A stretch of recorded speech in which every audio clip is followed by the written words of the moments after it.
नमस्कार, मैं हूं सचिन श्रीवास्तव और आप मेरे साथ देखेंगे आजमगढ़ और पूर्वांचल से जुड़ी खास खबरें। अगर हमारी खबर अच्छी लगे तो हमारे फेसबुक पेज एबीसी चैनल को फॉलो करें और यूट्यूब चैनल को सब्सक्राइब करें।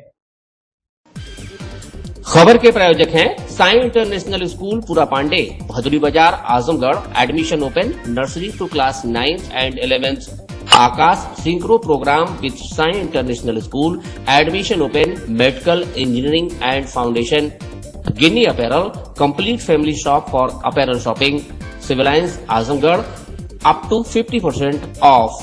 Kashi Gomti jewellers, Bhanwarnath, Ayodhya road, Azamgarh. शादी के आभूषण की खरीद पर दुल्हन का श्रृंगार और गृहस्थी का सामान बिल्कुल मुफ्त। और life style furniture, Belnadi, Azamgarh.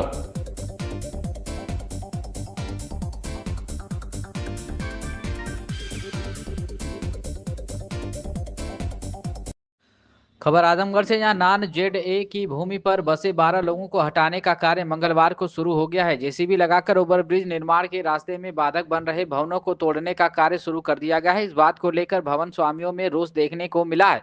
उन्होंने इस कार्रवाई का विरोध किया। भवन मालिकों का आरोप है कि उन्हें न तो नोटिस दी गई और न ही भवनों का मुआवजा दिया गया और तोड़फोड़ की कार्रवाई शुरू कर दी गई, जबकि हम खुद अपना भवन देने को तैयार हैं। इसके बाद भी बिना सूचना दिए इस तरह की कार्रवाई समझ से परे है। बताते चलें कि आजमगढ़ से वाराणसी, जौनपुर, सुल्तानपुर, प्रयागराज जाने वाले मार्ग पर अक्सर लोगों को बेलैसा ओवरब्रिज पर जाम की समस्या का सामना करना पड़ता था। लगातार जाम की समस्या को देखते हुए शासन ने 6,251.80 लाख रुपए की लागत से दूसरे समानांतर रेलवे ओवरब्रिज के निर्माण को 2023 में मंजूरी प्रदान की।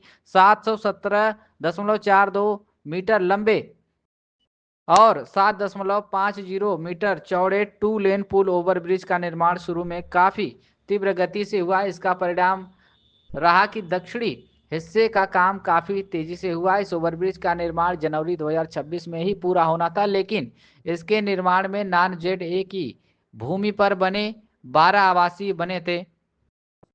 इन भवनों को हटाए बिना आगे का निर्माण असंभव था। इसे देखते हुए सेतु निगम ने डीएम को पत्र देते हुए मुआवजे के संबंध में दिशा निर्देश मांगे। इस पर डीएम ने एडीएम वित्त एवं राजस्व की अध्यक्षता में 3 सदस्यीय टीम का गठन किया। कमेटी ने 60 से 40 के रेशियो से मुआवजा वितरण करने का निर्णय लिया। मुआवजे का निर्धारण होते ही मंगलवार को सेतु निगम जेसीबी मशीन लगाकर भवनों को तोड़ने की कार्रवाई शुरू कर दिया। उसके द्वारा किसी भवन मालिक को इसकी सूचना नहीं दी गई, ना तो उन्हें मुआवजा दिया और ना ही कोई नोटिस जारी की गई। इसे लेकर भवन मालिकों में काफी रोष देखने को मिला। स्थानीय निवासी भागवत प्रसाद तिवारी ने कहा कि हमें इसकी जानकारी नहीं थी। सेतु निगम के लोग आए थे और जेसीबी लगाकर तोड़ने लगे, जबकि हमें कोई ऐतराज नहीं है। मकान में हमारा परिवार रहता है, अगर नोटिस मिलती तो हम परिवार को बाहर निकालते। अभी तक इसका मुआवजा भी हमें नहीं दिया गया। स्थानीय निवासी रामविलास साहू ने कहा कि हमने जमीनों के अभिलेख खंगाले, यह जमीन आबादी की है, लेकिन यह लोग इसे किस कारण से ना जेडए की भूमि बता रहे हैं। जब हमने विरोध किया तो यह लोग भागे। हमारी मांग है कि हमें मुआवजा दिया जाए और हमें नोटिस जारी किया जाए। इसके बाद हम मकान खाली करेंगे और तब यह तोड़ें। पहले क्या कुछ कहना है भागवत प्रसाद तिवारी स्थानीय निवासी और रामविलास साहू स्थानीय निवासी का, सुनिए। भागवत प्रसाद तिवारी। आज यहाँ पे जेसीबी से मकान तोड़ा गया, क्या पूरा मामला है? अभी तक हम लोग को मालूम नहीं थे, आए अपना जेसीबी लगाए, तोड़ने लगे। कौन लोग? अरे वो सेतु निगम वाले लोग थे। आप लोगों को नोटिस नहीं दी गई? नहीं, कोई नोटिस नहीं है। क्या चाहते हैं? हम लोग को देने से इतराज थोड़ा ना है, हम लोग को मुआवजा दिया जाए, इसके बाद अपना नोटिस दिया जाए, हम लोग मकान खाली करें। सब में सामान है, परिवार रहता है, खाली करेंगे, इसके बाद अब तोड़े बनवावे। आप लोगों को नोटिस नहीं दी गई? नहीं, नोटिस कोई नोटिस नहीं। विरोध कर रहे थे, मकान किराया जा रहा था, क्या मामला है? हम लोगों ने विरोध किया। ये सेतु निगम के जो शासी अभियंता है, उन्होंने मतलब अपने टीम को लेकर के, जेसीबी लेकर के पूरी मतलब न कोई प्रशासन का आदमी था, न ही कोई पुलिस का आदमी था, और हमारे मकान को तोड़ने की कोई नोटिस नहीं है, न मकान खाली करने की नोटिस नहीं है। जब बिना मकान की नोटिस खाली किए जाने के नोटिस के बावजूद ये लोग मकान तोड़ रहे हैं जबरदस्ती, गुंडई से। मैंने जब विरोध किया तो कह रहे हम प्रशासन है, हमने कहा मुआवजा, हमको मुआवजा मिला क्या? कह रहे मुआवजा नहीं मिलेगा। ये क्या है भाई? सरासर 150 साल पुराना हमारा मकान है, और हमारा नहीं, इस लाइन के जितने लोगों के हैं सब 150 साल पुराना आबादी का मकान है, और ये लोग कह रहे हैं कि नॉन जेडे है। नॉन जेडे इनके, हमने इसका मुआयना कराया, 170 सालों का हमने मुआयना कराया। उस मुआयने में ये लिख के आया कि ये जमीन आबादी की है। जब आबादी के बाद हम इस पे हमने 5वीं 6वीं बैनामा लिया हुआ है, रजिस्ट्री लिया हुआ है, तो ये ऐसे कैसे तोड़ सकते हैं बिना मुआवजा दिए? ये सरासर गुंडे ही है, और यहाँ का हर व्यक्ति पीड़ित है। कोई बोल नहीं पा रहा है, कोई लड़ नहीं पा रहा है, और इसका नाजायज फायदा सेतु निगम के अधिकारी उठा रहे हैं। इनको क्या लाभ है, किस तरह से इनको वो इनके लालच पड़ी है, क्या मनसा है, हम नहीं जानते। लेकिन ये मकान देखिए हमारा सामने, ये मकान आज सुबह 10:30 बजे तोड़ा जा रहा था। हमने आकर के मौके पर विरोध किया, और जाकर के ये लोग जेसीबी लेके भगे। तो अभी क्या मांग कर रहे हैं? और हम मांग कर, हमको पुल बनने और ब्रिज बनने से हमारा कोई विरोध नहीं है। हमारा सिर्फ इतना मांग है सरकार से और ये प्रशासन से कि हमारे जमीन का मुआवजा तय किया जाए, हमको मकान खाली करने के 15 दिन 20 दिन के नोटिस दी जाए, और हमको पूर्व सूचना के हम अपना मकान खाली करेंगे तब ये तोड़ेंगे।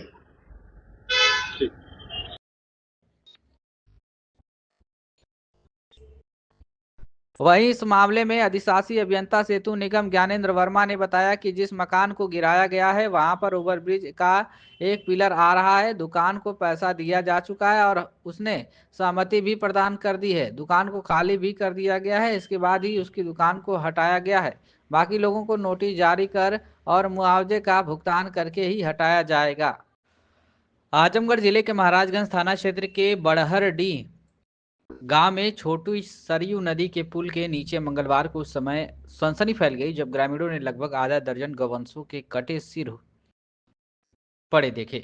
घटना की जानकारी मिलते ही गांव सहित आसपास के क्षेत्रों में आक्रोश का माहौल बन गया। देखते ही देखते बड़ी संख्या में ग्रामीण और हिंदू संगठनों के लोग मौके पर एकत्र हो गए और घटना को आस्था पर हमला बताते हुए कड़ी नाराजगी जताई। ग्रामीणों का कहना है कि गौवंश हिंदू समाज की आस्था का प्रतीक है और इस तरह की घटना से धार्मिक भावनाओं को गहरी ठेस पहुंची है।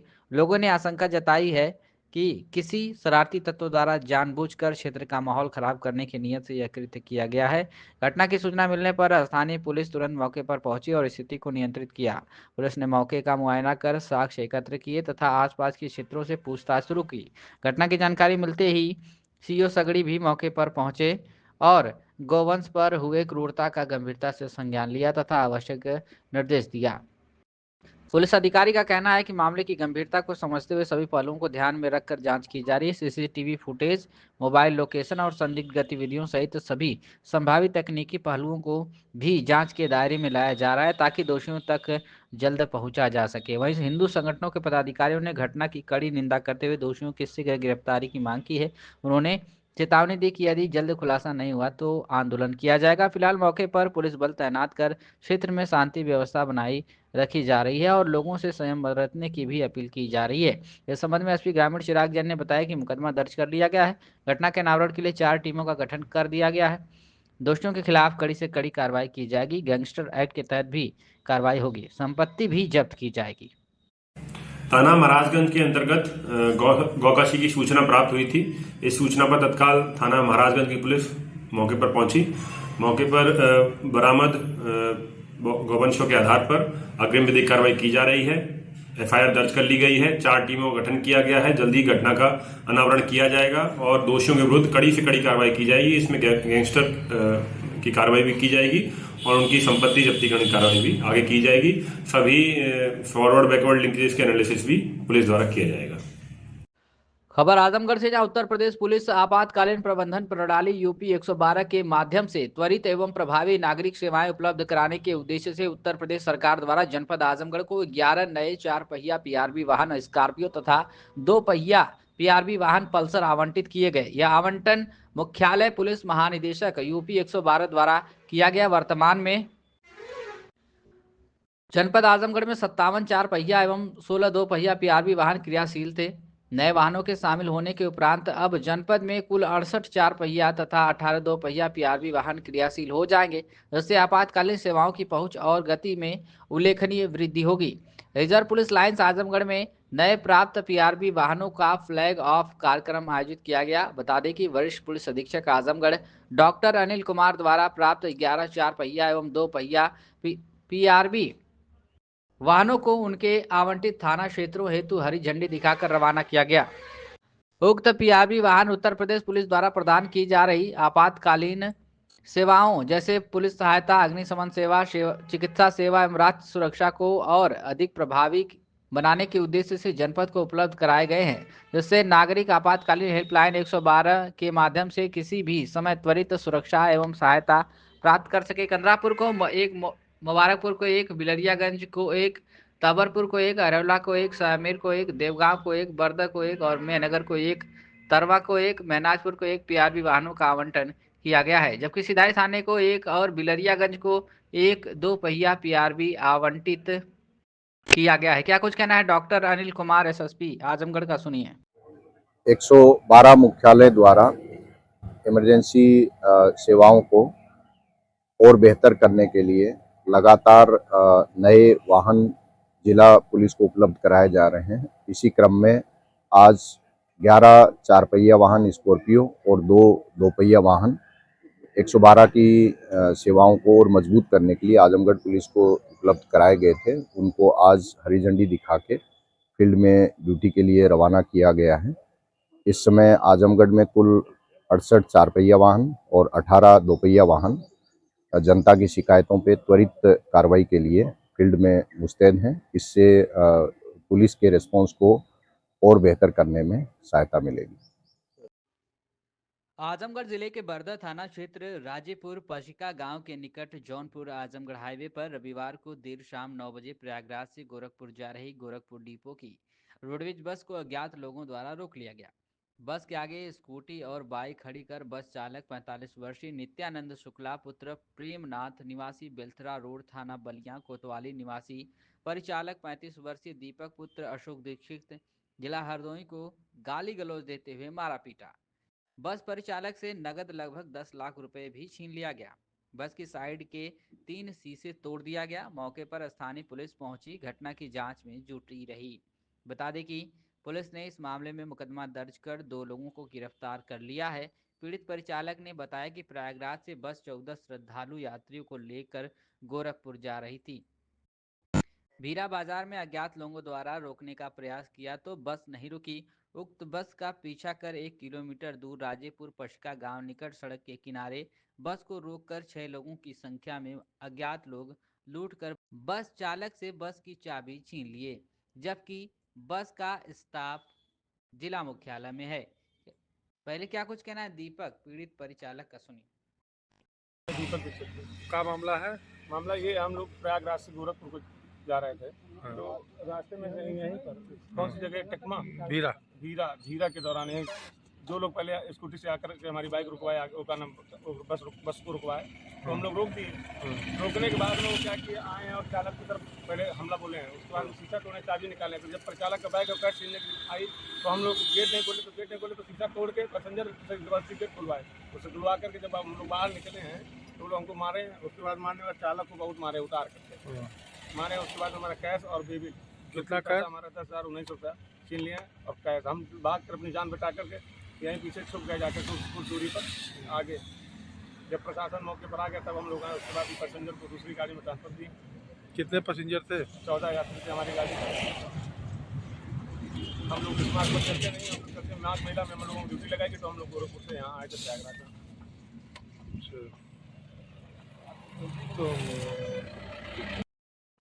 वहीं इस मामले में सीओ लालगंज भूपेश पांडे ने बताया कि परिचालक की तहरीर पर मुकदमा दर्ज कर 2 लोगों को गिरफ्तार करके माननीय न्यायालय के समक्ष पेश किया जा रहा है।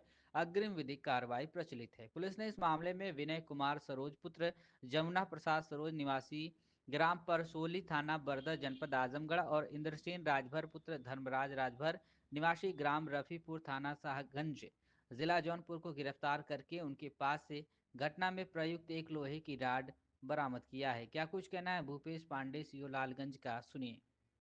1 फरवरी 2026 को थाना बर्दा अंतर्गत प्रयागराज से गोरखपुर जा रही रोडवेज की बस के चालक व परिचालक के साथ रोककर मारपीट की घटना कारित की गई थी, जिसके संदर्भ में जांच की गई तो पता चला कि सवारी बैठाने को लेकर विवाद हुआ था और सवारी बैठाने वाले लोगों के द्वारा चालक व परिचालक के साथ मारपीट की घटना कारित की गई थी, जिस संदर्भ में घटना का संज्ञान लेते हुए मुकदमा अपराध संख्या 36/2026 सुसंगत धाराओं में पंजीकृत किया गया। इस मुकदमे के संदर्भ में 2 लोगों की गिरफ्तारी की गई है, जिन्हें माननीय न्यायालय के समक्ष पेश किया जा रहा है। अग्रिम विधिक कार्रवाई प्रचलित है। आजमगढ़ जिले के थाना सरायमीर क्षेत्र में मंगलवार देर रात पुलिस और गौ तस्करों के बीच मुठभेड़ हो गई। इस दौरान गौकसी की घटना में शामिल 2 साथी गौ तस्कर पुलिस की जवाबी कार्रवाई में गोली लगने से घायल हो गए, जिन्हें गिरफ्तार कर लिया गया। मौके से प्रतिबंधित पशु, पिकअप वाहन और अवैध तमंचा कारतूस बरामद किए गए, जबकि 2 अन्य आरोपी अंधेरे का फायदा उठाकर फरार हो गए। पुलिस के अनुसार 3 फरवरी की रात थाना सरायमीर पुलिस क्षेत्र में गश्त और वाहन चेकिंग कर रही थी। इसी दौरान मुखबिर से सूचना मिली कि ग्राम डेमरी मखदूमपुर में पूर्व में हुई गौकशी की घटना में शामिल गौ तस्कर दोबारा पिकअप वाहन से गौवंश लेकर दीदारगंज सरायमीर मार्ग से गांव की ओर जा रहे हैं। सूचना पर प्रभारी निरीक्षक भुवनेश चौबे के नेतृत्व में पुलिस टीम ने सिकरौर सहबरी के आगे घेराबंदी की। पुलिस को देखकर आरोपियों ने अवरोधक तोड़ते हुए वाहन तेज गति से भगा दिया और बाद में पिकअप छोड़कर पैदल भागते हुए पुलिस पर फायरिंग शुरू कर दी। आत्मसमर्पण की चेतावनी देने के बावजूद फायरिंग जारी रहने पर पुलिस ने आत्मरक्षार्थ जवाबी कार्रवाई की, जिसमें रफीक उर्फ टोनी और राहुल यादव के पैर में गोली लगी और वे घायल होकर गिर पड़े। दोनों को इलाज के लिए सीएचसी फूलपुर भेजा गया है। घायल आरोपियों ने पूछताछ में ग्राम डेमरी मखदूमपुर में 16 दिसंबर 2025 को हुई गौकशी की घटना में अपनी संलिप्तता स्वीकार की। उन्होंने बताया कि इस गिरोह में सलमान, मन्नान समेत कई अन्य लोग शामिल थे, जो जौनपुर बॉर्डर से सटे क्षेत्रों से प्रतिबंधित पशुओं को पकड़कर पिकअप से लादते थे और गौकसी कर मांस का अवैध कारोबार करते थे। बता दें कि मौके से एक पिकअप वाहन, एक प्रतिबंधित पशु, 2 तमंचे, फायरशुदा व जिंदा कारतूस, नगद धनराशि सहित अन्य आपत्तिजनक सामग्री बरामद की गई है। फरार अभियुक्तों की गिरफ्तारी के लिए पुलिस टीमें गठित कर दबिश दी जा रही है। क्या कुछ कहना है इस पूरी घटना को लेकर चिराग जैन, एसपी ग्रामीण का, सुनिए। थाना सरायमीर के अंतर्गत एक पिकअप वाहन के द्वारा गौवंशों को ले जाने की सूचना प्राप्त हुई थी। इस सूचना पर तत्काल थाना सरायमीर की पुलिस ने बैरियर लगाकर घेराबंदी करने का प्रयास किया। बैरियर से घेराबंदी देखकर जो अभियुक्त हैं वो वाहन छोड़कर भागने का प्रयास किया और पुलिस पर फायरिंग करने का प्रयास किया। इसमें जवाबी फायरिंग में 2 बदमाशों के पैर पर गोली लगी है। एक का नाम है रफीक उर्फ टोनी, दूसरे का नाम है राहुल यादव। इन्होंने पूर्व में भी कुछ घटनाओं में संलिप्तता इनकी इसी तरह रही है। इनके पास से इनकी गिरफ्तारी की गई है। इनके पास से एक पिकअप वाहन, एक प्रतिबंधित पशु तथा अवैध तमंचा कारतूस बरामद किया गया है। आगे की नियमानुसार कार्रवाई की जा रही है। खबर आजमगढ़ से, जहां जिलाधिकारी रविंद्र कुमार ने सोमवार को हरियौद कला केंद्र आजमगढ़ में सामाजिक वानिकी प्रभाग एवं जिला पर्यावरण समिति द्वारा आयोजित पुस्तक एवं पर्यावरण मेला 2026 का फीता काटकर एवं दीप प्रज्वलित कर शुभारंभ किया। आजमगढ़ पुस्तक एवं पर्यावरण मेला 2 फरवरी से 8 फरवरी 2026 तक हरियौद कला केंद्र आजमगढ़ में आयोजित रहेगा। जिलाधिकारी ने कहा कि आज से शुरू होकर 8 फरवरी 2026 तक चलने वाले पर्यावरण एवं पुस्तक मेले का जनपद वासियों को काफ़ी फायदा होगा। उन्होंने कहा कि पुस्तक से होने वाले फायदे को सभी पढ़े लिखे लोग जानते हैं। उन्होंने कहा कि जब किताबें बोलती हैं तो सदियां सुनती हैं, यह बात अक्षरशः सही है। उन्होंने कहा कि टीवी भाषण या नाटकों का प्रभाव कुछ समय तक रहता है, लेकिन एक लिखी हुई किताब जब तक अस्तित्व में रहती है आने वाली पीढ़ियों को प्रभावित करती रहती है। जिलाधिकारी ने कहा कि यह जनपद लोगों के लिए एवं जनपद के आसपास के लोगों के लिए बहुत ही सुनहरा व बड़ा अवसर है कि यहाँ पर एक से एक प्रकाशन व एक से एक राइटर तथा एक से एक सब्जेक्ट पर किताबें हैं। जिलाधिकारी ने आजमगढ़ की धरती से जुड़े महान साहित्यकारों जैसे राहुल सांस्कृत्यायन, अयोध्या सिंह उपाध्याय हरियौद, रामधारी सिंह दिनकर और मुंशी प्रेमचंद का जिक्र किया, जिनकी कृतियां इस मेले में उपलब्ध है। जिलाधिकारी ने स्कूल और कॉलेजों के प्रधानाचार्यों से अपील किया कि वे हाई स्कूल से लेकर पोस्ट ग्रेजुएट तक के छात्रों को इस मेले में लाएं। उन्होंने कहा कि यहाँ सिर्फ देखने का नहीं है बल्कि यहाँ किताबें बिकती हैं। उन्होंने कहा कि छात्रों को प्रोत्साहित करने के लिए किताबों पर न्यूनतम 25% की छूट दी जा रही है, जिसको जो अच्छा लगे वह किताब खरीद कर पढ़ सकते हैं। उन्होंने कहा कि यह मेला न केवल ज्ञानवर्धन के लिए बल्कि प्रतियोगी परीक्षाओं की तैयारी और जीवन में प्रेरणा पाने का भी एक बेहतरीन जरिया है। जिलाधिकारी ने कहा कि यहाँ पर्यावरण का मेला भी लगाया गया है। जिलाधिकारी ने कहा कि मेले के प्रवेश द्वार पर पुस्तक के आकार में बना पेड़ पर्यावरण और ज्ञान के अंतर्संबंध को दर्शाता है। जिलाधिकारी ने इस तरह के आयोजनों को पावन और सामाजिक कार्य बताते हुए भविष्य में भी इन्हें अधिक प्रभावी ढंग से आयोजित करने की कामना की। जिलाधिकारी ने बताया कि मेला दिनांक 2 फरवरी से 8 फरवरी तक आयोजित किया जा रहा है, जिसमें प्रतिदिन जिला प्रशासन के विभिन्न विभागों द्वारा जन जागरूकता एवं सांस्कृतिक कार्यक्रम किया जाएगा। उद्घाटन समारोह में मुख्य विकास अधिकारी परीक्षित खटाना, पुलिस अधीक्षक ग्रामीण चिराग जैन, डीएफओ आकांक्षा जैन, मुख्य कोषाधिकारी अनुराग श्रीवास्तव सहित अन्य अतिथिगण द्वारा प्रतिभाग किया गया। आजमगढ़ जनपद के हरियोग कलाकार में आजमगढ़ पुस्तक एवं पर्यावरण मेला का आयोजन किया जा रहा है। इसका मेन मोटो है कि पुस्तक के प्रति यहाँ के समस्त जितने भी हमारे सामान्य नागरिकगण हैं, विशेषकर जो स्टूडेंट्स हैं, उनको पुस्तक इजीली अवेलेबल करा के पुस्तक में इंटरेस्ट जगाना और पर्यावरण के प्रति उन्हें जागरूक करके पर्यावरण संरक्षण करना। तो हम इन्हें इस अवसर पे यहाँ जितने भी डिग्री और इंटर कॉलेज हैं, हाई स्कूल हैं, उनके प्राचार्यगण के माध्यम से उन्हें सूचना करवाया है कि यहाँ ज़्यादा से ज़्यादा संख्या में विद्यार्थी आएँ और इस पुस्तक मेला का लाभ उठाएं, साथ ही साथ पर्यावरण संरक्षण के प्रति जागरूक और पर्यावरण संरक्षण के कार्य। साई इंटरनेशनल स्कूल, जहां हर दिन एक नई शिक्षा की शुरुआत है। Modern education system, smart classrooms, expert teachers और एक ऐसा एनवायरनमेंट जहां हर बच्चा अपने सपने सच करता है। पढ़ाई के साथ साथ स्पोर्ट्स, आर्ट और एक्स्ट्रा एक्टिविटीज। आजमगढ़ का बेस्ट इंग्लिश मीडियम स्कूल, जहां हर बच्चे को मिलता है परफेक्ट एजुकेशन। एडमिशन ओपन आज ही जुड़े साई इंटरनेशनल स्कूल से, जहां हर कल नई उम्मीद के साथ रोशन होता है।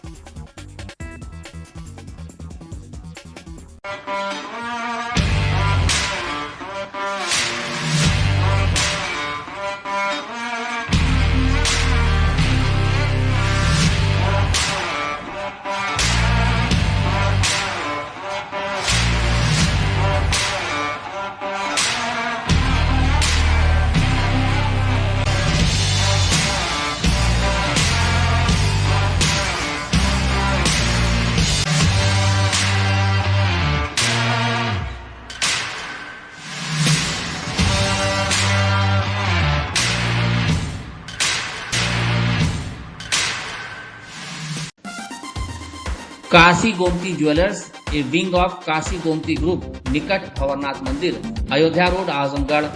शादी के आभूषण की खरीद पर दुल्हन का श्रृंगार और गृहस्थी का सामान बिल्कुल मुफ्त।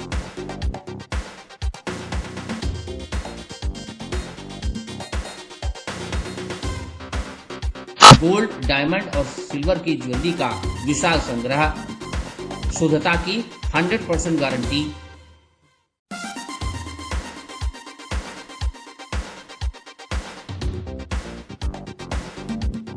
अपने खूबसूरत लम्हों को बनाएं और यादगार। पहुंचे काशी गोमती ज्वेलर्स, निकट भंवरनाथ मंदिर, Ayodhya road, Azamgarh. Lifestyle furniture, Belnadi, Azamgarh. सभी प्रकार के फर्नीचर एवं इलेक्ट्रॉनिक सामानों की भरपूर रेंज उपलब्ध। हमारे यहाँ EMI की सुविधा 0% ब्याज पर उपलब्ध।